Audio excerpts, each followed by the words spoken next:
artistic, literary, aesthetic. For example, most famous is drama, theater. In drama, who is the most famous dramatist of Gupta era? Kalidas. Upama Kalidasasya Bharaverartha Gauravam Dandinaha Padalalityam Maghe Santi Trayo Gunaha. Right? Upama Kalidasasya. Kalidas is great because he gives the metaphors and similes of that great level. So the shlok is very simple. Kalidas is known for his metaphors. Upama Kalidasasya Bharaverartha Gauravam. Bharavi is another poet, comes from later era of Pallava territory. He is known for his artha, his meaning, the depth, the profundity of his compositions. Bharaverartha Gauravam Dandinaha Padalalityam. Dandin is another poet again from Pallava domain in deep south, Kanchipuram. And Dandin in his Dashakumara Charitam and other poems is known for Padalalitya, the gaiety, the laity of that thing. And Maghe Santi Trayo Gunaha. Mag is the poet who combines all the three qualities of the other. Kalidas, Bharavi and Dandin. Now of all these four, Kalidas, Bharavi, Dandin and Mag, only Kalidas is to be quoted here because he probably comes from Gupta era. Now what all Kalidas has written? We know he has composed, I think, 3 dramas and 4 poems. Right? Which are the 4 poems? Name one by one. Ritu Sanghar, very famous. Do you know about Kalidas? What do you know about Kalidas? Give me a 10-minute speech on Kalidas. Apart from names of his things and era, let me go in some detail. Maybe it will be useful. I am going out of question for some time and talking about Kalidas. I think it should be important for everybody as at least Indian. So he has written 3 dramas and 4 poems. Dramas. One is Abhijnana Shakuntalam. Then Vikram Urvashiya. Vikram and Urvashi. So Vikramorvashiya. And the third one, Malavika Agnimitram. About which UPSC asked the question. Malavika Agnimitram. Then, and when it comes to poems, which are poems he has written? There are 2 long poems, Dirgha Kavya, and 2 short poems, Laghu Kavya. Which are the 2 Dirgha Kavyas? One is Kumara Sambhavam. Who is Kumar? Iska Sambhav ho raha hai. No, not Kumar. Kumar is the son of Shiva and Parvati. So Kumar Sambhavam. Then you have Raghu Vamsham. Who is Raghu? ये है भारत के हाल. I'm sorry, but anyway, then these are 2 long poems, and the 2 short poems are Kaschit Kanta Virha Guruna Swadhika Ratparmatta Shape Nastam Gamita Mahima Varshabhogyana Bhartuhu Yakshas Chakre Janakatanaya Snana Punyedakeshu. Don't know. Meghadutam Snigdha Chaya Tarushvasatim Ramagiri Ashrameshu Nitva Masan. You have not memorized entire Meghadut in childhood of 120 stanza only, 120, 124 stanza. Oh, and the last one is Ritu Sanghar. So what do you know about all these books? Do you know about all these books? One by one. Can you speak about them for 2-3 minutes each one? Utna to karo yaar. Let me go in some details, at least introduce you the greatest literature of classical India for some time. Ritu Samhar. Ritu is season. So he has written a very good poems describing the 6 seasons and their qualities. And what is the mood of nature. Kalidas is a poet of nature. Fantastic poet of nature, and you can see that in Ritu Samhar is actually not highly appreciated because it is one of his early poems, and here he doesn't come out as a very excellent poet, but that is compared to what he has done in later times. By default, it is a great poem anyway. It's a very short Laghu Kavita. It talks about 6 Ritus, and the emotions and the descriptions of nature are fantastic in that. Now, when he talks about the emotions, the one of the greatnesses of Kalidas I just mentioned is his upama, simile and metaphor. That is one khasiyat. The second greatness, that is contextual in this Ritu Sanghar. Context is that he is the greatest artist who creates best rasa pariposha. So rasa nirmiti, navarasas. Shrungara Veera Karunadbhuta Hasya Bhayanakaha Vivatsaraudrau Shantascha Ete Navarasa Mataha. Of these 9 rasas, Shanta rasa came much later in the Kashmir region, 10th century. The first 8 rasas are given in Bharatamuri's Natya Shastra. So Kalidas is the expert in the manifestation, in the expression of rasa. And the best famous example is Ritu Samhar. When you come to Meghadutam, you know the story of Yaksha. Yaksha, who is banished from the heaven because he has overstepped his authority. He is sent near Nagpur at a place called Ramgiri, which today we call as Ramtek. And now he is missing his wife. So he sends the cloud messenger, Meghadutam. Duta Kavya is a category of poems in India. There are multiple Duta Kavyas. So you have separation, and one person takes a message to other person, or one thing. It could be Hamsa Kavya, Megha Dutam, Hamsa Dutam. Multiple objects act as Dut, messengers. In this poem, Megha is the messenger, and message is being sent by a Yaksha who is bereft of his powers for 1 year and who is missing his wife. And his wife is somewhere in the Himalayas.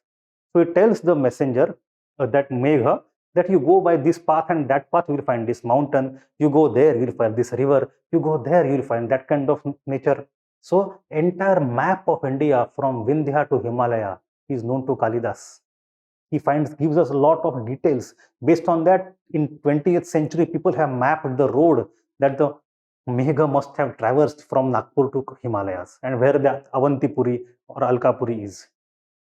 So again, nature and intimate awareness of geography. That is one thing. Not only that, the Yaksha is feeling the pangs of separation from his wife. Now, that kind of rasa is the very first rasa, Shrungara rasa. And there are 2 types of rasas. Shrungara has 2 subtypes of rasas, Shrungara of union and Shrungara of separation. So Shrungara of union is called as Sambhoga Shrungara, and Shrungara of separation is called as Vipramlabha Shrungara. In the case of Meghadutam, it is the best poem of Vipramlabha Shrungara, the pangs that we want to get united. And exactly opposite is the case over here. Kumara Sambhoma, Shiva and Parvati come together in the Sambhoga Shrungara. And from that is the birth of Kumara. So many people, not today, in the 9th and 10th and 11th century, in medieval time, many poets said that Kalidas has overstepped the foundation of normalcy, what a poet should do and what a poet should not do. And he has given very graphic description of the erotic positions of Shiva and Parvati in Kumara Sambhavam. Nonetheless, if you go for Shrungara Rasa, Meghadutam is the best example of Shrungara of separation, and Kumara Sambhavam is the best example of Shrungara of union. Then you have Raghu Vamsham. Who is Raghu? Raghu is the forefather of Rama, Dashratha's forefather. So Raghu Vamsham, his entire Vamsh, the 10 generations of that family, starting from Raghu, what all exploits they had in their political career. That is the poem. In that, one generation is of Ram, but the poem is not only about Ram, it's about entire generations of Rama, before and after. And the main hero in that poem is not Ram, but Raghu. And Raghu has taken a lot of exploits. Now Raghu conquers India. He is a Chakravarti ruler. He goes around and around in India in circles to conquer it. The descriptions of Raghu's conquest of India's mainland somehow poetically match very well with the description we get of the conquest by Samudragupta of entire India from Allahabad Prashasti. So some historians and poets think that maybe Raghu is partly a kind of model based on Samudragupta's conquest of India. But Raghu does not stop there. Raghu goes even further. He goes to northwest Afghanistan. He goes to Amudarya, Sirdarya. He conquers that part of Balika and comes back. And that I think the name of river used for Amudarya by Kalidas is Vakshi river, if I remember correctly, but I will have to verify. So that part of the conquest of Northwest matches very well with the description we get from the Mehrauli iron pillar of a king called Chandra. So Chandragupta II, son of Samudragupta, is known to have conquered both Bengal and Afghanistan region. And the Kushanas were finally defeated by them. Devaputra Shahanushahi Kushanas. So that conquest of Chandragupta II of northwest part, maybe that acted as a model for Raghu's conquest of northwest. So Raghu, Kalidas has never said that. Kalidas has never, it is our guess, rational guess, that Raghu is the character created by Kalidas from mythology primarily, but which was given some historical inspiration, partly from Samudragupta and partly from his son Chandragupta II. So it becomes very, but apart from Raghu's conquest, there is one another thing for which this book is very famous, and that thing is the ideal of kingship.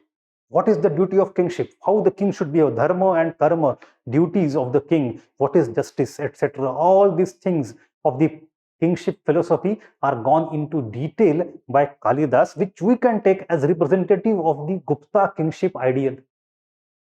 Right? So these are the 4 poems. Then come to the drama.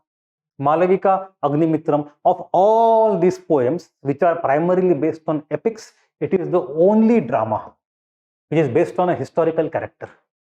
Agnimitra was son of Pushyamitra Shunga. And the story is very interesting. Have you know the story? That Agnimitra is a prince. He is already married to some wife. And one day he finds a woman, her name is Malavika. She is a slave. And he takes his heart to her. Now what to do? If he thinks, if my wife finds out, I will face a lot of problems. So what does he do? He keeps a picture of Malavika in his pocket. And whenever he is alone, he would take the picture out, look at the picture, aha, Malavika. But one day, his wife finds it out. She gets very angry. And she says, Malavika, get out of our empire. So she is thrown out of the empire. And then the twist and travel starts. Ultimately, it is revealed to us at the end of the drama that Malavika may be a slave today, but originally she comes from a very noble family. She is aristocrat. She is not of low birth. She, because of the circumstances, had to become a slave. Once that is known, then the wife of Agnimitra says, aha, he is of a noble birth. Then I have no problem. Mr. Husband, please go ahead.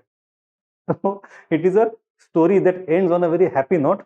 We have Malavika, Agnimitra, and Agnimitra's wife, all of them happy and good ending. It's a typical Bollywood masala. All of them are happy ending things.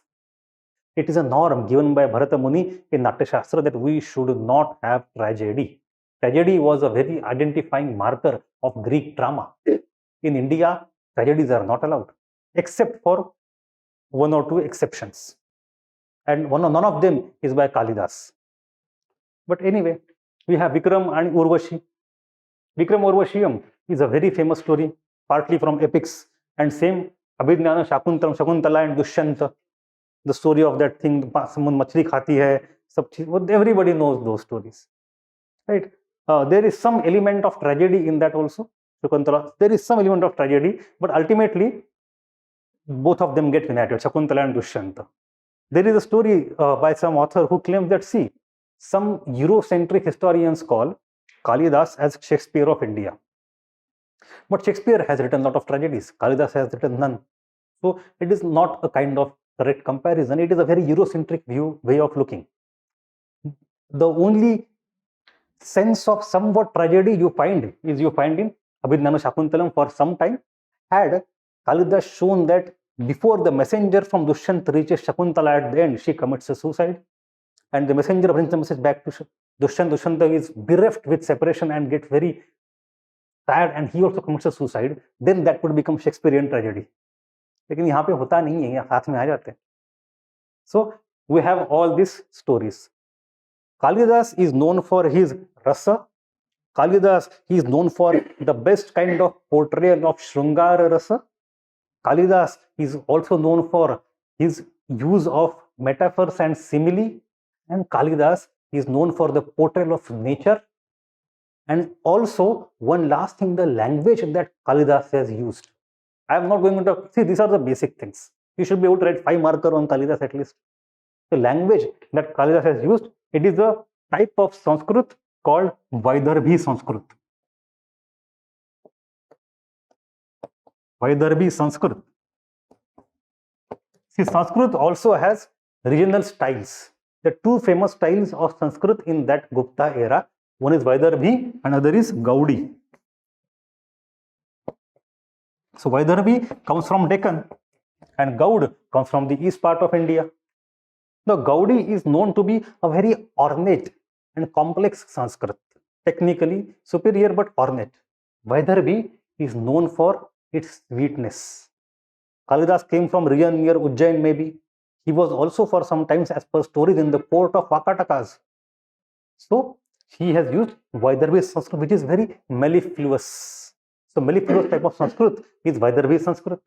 But anyway, this is, I think, more than what is required for UPSC.